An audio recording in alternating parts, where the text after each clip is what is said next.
Hello everyone and welcome into another edition of the ONIT Spring Sports Show. We're looking at some baseball and softball teams and players that had really good weekends, and we can't wait to dive on in. Before we do, make sure you hit that subscribe button down below if you haven't already. That way you don't miss anything that comes out here on the channel, as we're getting very close to the start of softball conference tournaments. And if you stick around to the end of the video, as these release days keep pouring in for our spring sports, you can submit your big hits to us. So stay tuned to the end of the video to find out how you can do that. We'll jump on in here and take a look at what's in our weekly box. What's in the box? Our ONIT Spring Sport Box features the locally sourced but nationally relevant headlines for all of our ONIT teams as we take a look at the two best players who were on the diamond over the course of the weekend in baseball and softball. We'll also look at our teams that had the best weeks or series in their conferences over Friday, Saturday, and Sunday. And we'll finish it off by looking ahead to what's coming up next week as the softball regular season comes to its conclusion and the baseball postseason race heats up. We'll start off by making the grade and seeing who earned our Gem Mint 10s on the diamond. This is Making the Grade, where we take a look at the best performances from the weekend and find out who earned our Gem Mint 10s in both softball and baseball. We'll start out on the baseball side with the Golden Spikes and D1 Baseball Player of the Week, and that was Tegan Coons from the Tennessee Volunteers. What a week that he had. He threw a complete game in an 8-inning run rule victory for Tennessee against number 13 Alabama. After the Volunteers dropped the first game of the series, Coons took the mound in game number 2, and boy, did he deliver. The first complete game of his career as he went 8 innings in that contest, giving up just 3 hits and 1 walk. He also had 9 strikeouts against the 13th ranked Crimson Tide, and it helped Tennessee even up the series at 1 game apiece there last weekend against Alabama. So a dominating performance against one of the top teams in the country, and for that reason, Tegan Coons is our baseball Gem Mint 10 this week. On the other side, for the softball diamond, Megan Grant from UCLA is our Gem Mint 10 performer this week. It's back-to-back weeks with UCLA players in the fold here, and it's because they're having exceptional seasons. Megan Grant just broke UCLA's single-season home run record by hitting her 32nd of the year in the game on Friday for UCLA, breaking Stacey Newman's record that was sent all the way back in 1999. And then Grant went on to hit 2 more homers in the series, finished her weekend with 3 home runs. She's up to 34 now on the season. And she already broke her own Big Ten record that she set last year with 28 home runs as well. So she is on an absolute tear this season. And her teammate Jordan Woolery, who was last week's Gem Mint 10, have also become the first pair of players to both have 30 home runs in a season for UCLA. So incredible stuff there. Congrats to both of them. And Megan Grant is our Gem Mint 10 for breaking UCLA's long-standing single-season home run record. Moving on to take a look at our best team performances from last week. We're going to start once again on the baseball diamond because the number 3 Georgia Tech Yellow Jackets had themselves a fantastic week yet again. They went 4-0, including a big win over their rival Georgia. Bulldogs were ranked number 5 in the country. They met up in a neutral site matchup at Truist Park, which is the home of the Atlanta Braves, for those folks that aren't aware. And in that game, Georgia Tech dominated the number 5 team in the country. They won 14-4 in just 7 innings, a 10-run run rule victory over the number 5 team in the country.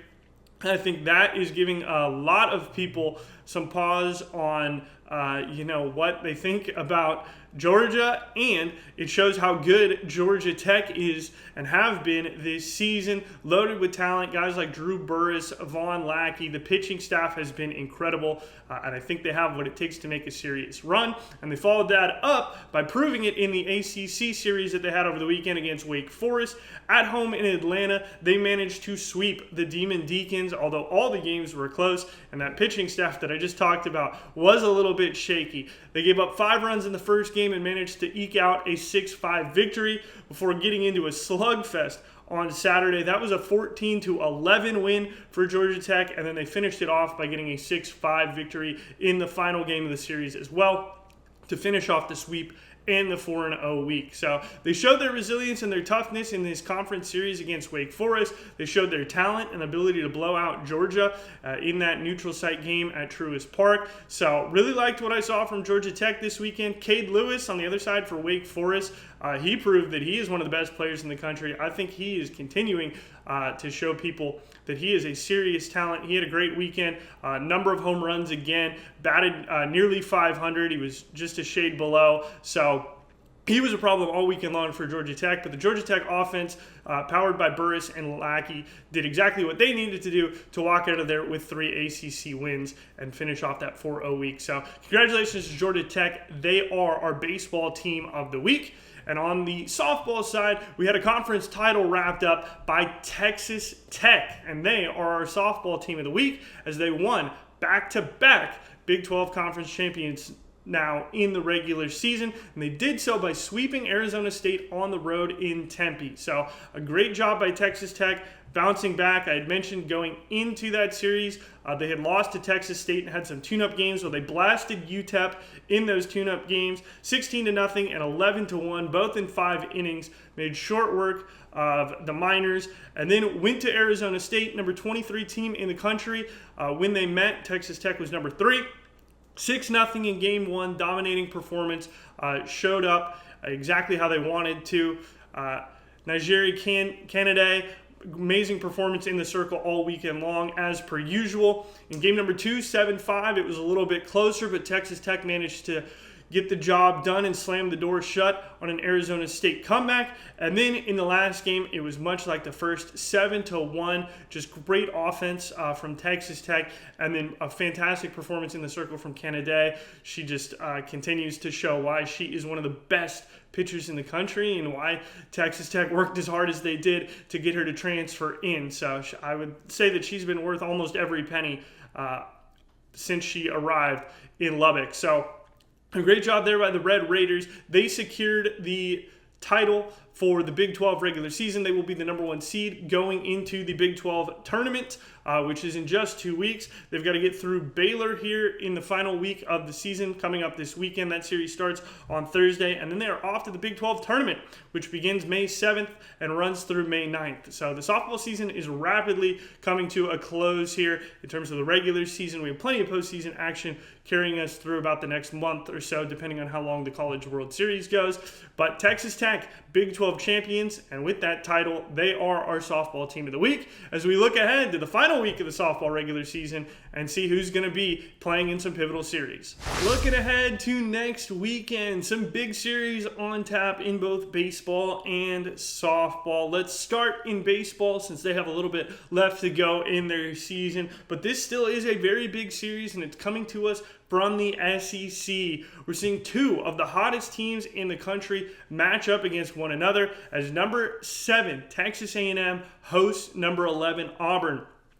Auburn was featured here last week going into their series against Oklahoma. They got the job done, taking 2 out of 3 against Oklahoma to set them up in this series against Texas A&M, while Texas A&M took 2 out of 3 against number 21 Florida as well. So both of these teams coming off series victory, and they are the 2 hottest teams in the conference right now, because not only are they coming off series victories from a week ago, but Texas A&M has won 5 straight conference series, while Auburn has won 4.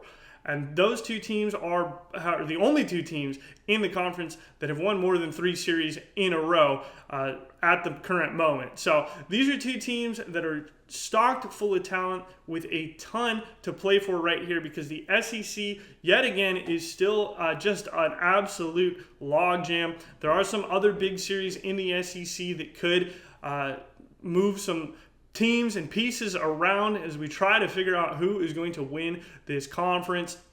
But we've talked about it before. There's just so many teams that are all stacked at the top within 2 to 3 losses of one another. And so some of these series might give us some clarity on who is separating from the rest of the pack, because at this point in the season, nobody has done that yet. So we're going into this series.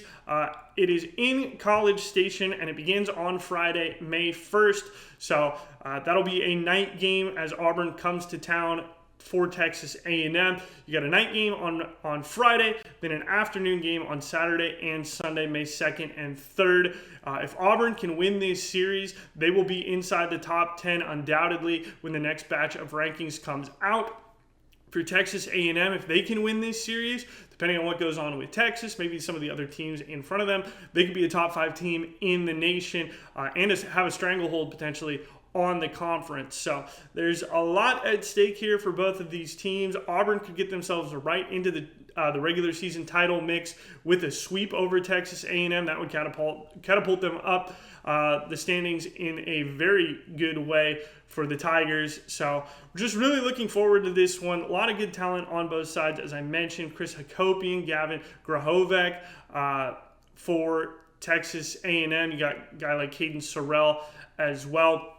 And then Auburn has just been a team where everyone has kind of chipped in so far this season. It's been really fun to watch, how they've done it. Had 3 home runs from Ethan Bingaman in their series finale against Oklahoma. The bats have been there. They've been heating up for Auburn across all of these series that they've won. So really excited to get my eyes on this one and see who comes out on top. Meanwhile, in softball, we have another series that could potentially decide who wins the regular season. Of course, with this being the last week of the regular season, it certainly will. We have Oklahoma heading to Texas A&M. This is number 1 Oklahoma on the road at number 15 Texas A&M. Huge series for both of these teams because Oklahoma is coming off a sweep of number 11 Georgia. 10-2, 3-1, and 6-5. They managed to get the job done against Georgia and basically all but secure their SEC title. They do have to win at least one game in this series against Texas A&M. If Texas A&M can hand Oklahoma 2 losses, then it could get a little bit interesting. It would go to a tiebreaker for that SEC title if Florida and some of the other teams that are right there could either win their series or get sweeps. So a lot of places are going to be polling for Texas A&M this weekend. A&M coming off their series against South Carolina. They lost that series as South Carolina continues to show that they're a threat here in the SEC, especially as we get closer to the tournament. For Texas A&M, they lost 3-1 and then 2-1 in games 1 and 3. They did pull off a victory in game 2, 2-1. They were all low-scoring, tightly contested affairs. It'll be interesting to see if the Texas A&M pitching staff can keep down the Oklahoma bats that have been so prominent as of late. That's definitely one thing that I am looking out for in this series here. It could be an absolute bloodbath the way that Oklahoma's been swinging the bat recently. So that to me is the biggest question mark about this series. But if Texas A&M can take 2 games or somehow miraculously pull off a sweep against the best team in the country, it would blow the doors wide open in the SEC regular season title race, and Oklahoma could potentially be the number 2 seed or number 3 seed going into the SEC tournament, which I don't think a lot of people expected after their series victory over Texas. So we'll see what happens in this series as well. It's a very important one for the SEC race, just like we had on the baseball side, and it should be a ton of fun. I'll definitely be tuning in. It starts on Thursday, so it's an early series this week. It's Thursday night game, Friday kind of late afternoon night game, and then Saturday is a late afternoon start at 4 Central. So definitely get your eyes on this one. All these games will be either on the SEC Network or ESPN2. So if you're a college softball fan, this is a series that I would be tuning into.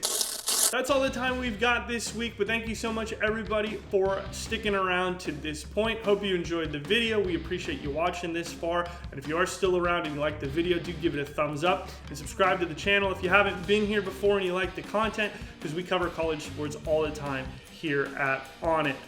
We also mentioned earlier in the video that you can get involved right here on our YouTube channel. To do that, all you got to do is head to the link down below. You can submit your best polls from any of your ONIT boxes or packs that you're opening, and we'll share them right here on YouTube with the community. So we'd love to see that, love to get you folks involved. Thanks so much for watching this episode. We'll be back next Wednesday with another update as we get into the softball conference tournaments.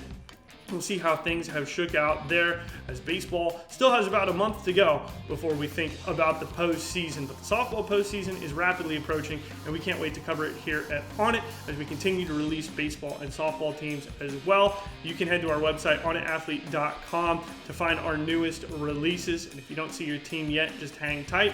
We'll continue to roll those teams out here over the coming weeks. So thank you once again, everyone. Hope you have a great day, and happy ripping.